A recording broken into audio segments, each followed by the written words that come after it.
Who owns the government website? Was it donated by Amber Group? It was donated to us by Amber Group. The website is supportjamaica.gov.jm, and it was created overnight, updated in basically a day. The developers spent a day working on it, and we want to thank them. And it was donated to us by Amber Group in consultation with other members of the team and other private sector partners. And I'm very, very pleased. We've already been made aware of some nefarious individuals trying to collect money on behalf of Jamaica. We remind you that this will be the official site.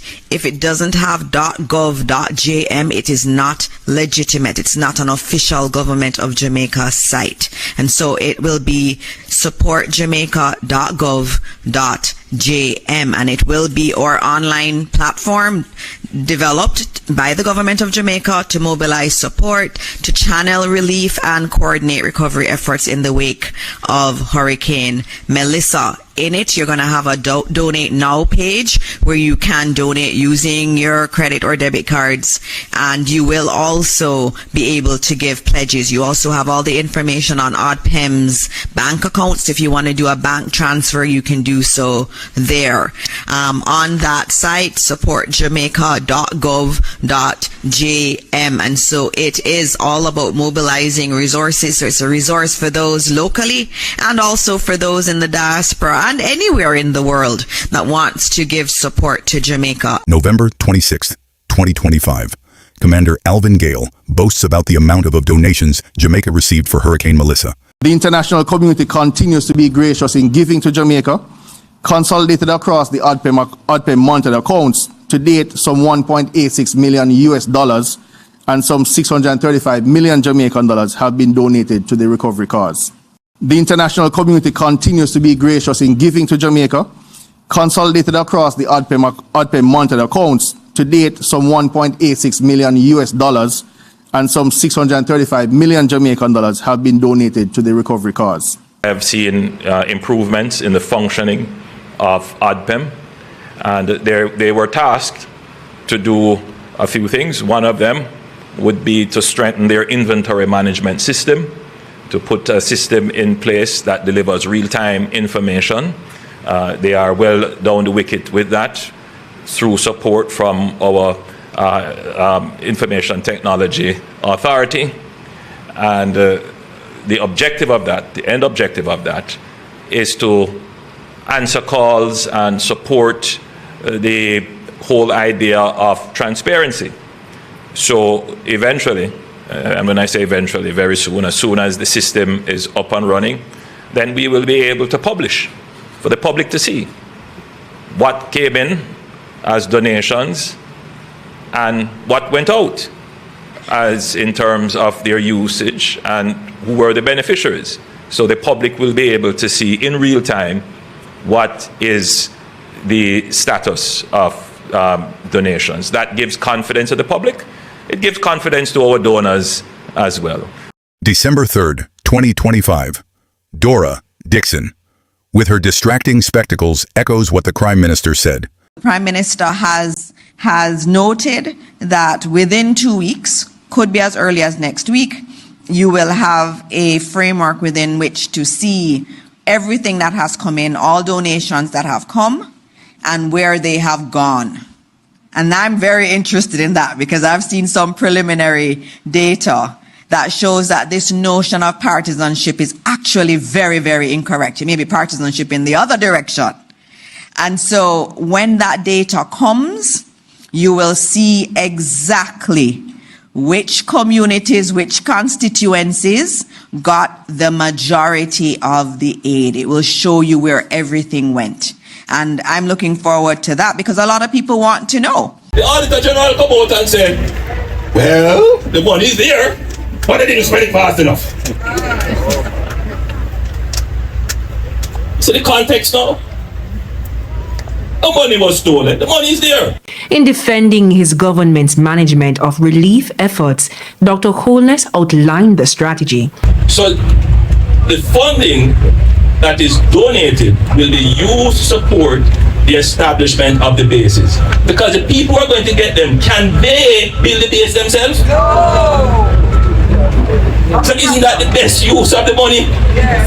That it is there will last them for 10, 15 years, other than to just spend it out and then you don't know where it went or what benefit it gave. Being strategic. Think, Jamaica, think. But according to the Auditor General's report, there was no expenditure drafted or otherwise provided for what the government planned to do with the money. At least none that was provided to the auditing team at the time in February 2026. Dr. Holness now says the audit was done before a decision was made. So when this audit came out, we had already taken that decision, but the performance audit, the real-time audit, didn't take the policy directive that was given into account. It just made a statement which you all took. Government wasn't being inefficient. The government was being very strategic and very efficient. As at February 2026, about $1.4 billion was collected through the Support Jamaica website to help hurricane victims. When persons make donations, they have to give their names, email addresses, contact numbers, and card information. The website clearly states that it was developed and donated by the Amber Group. Comrade Julian Robinson asks Commander Alvin important questions. Can you tell me who currently owns that website, the Support Jamaica website?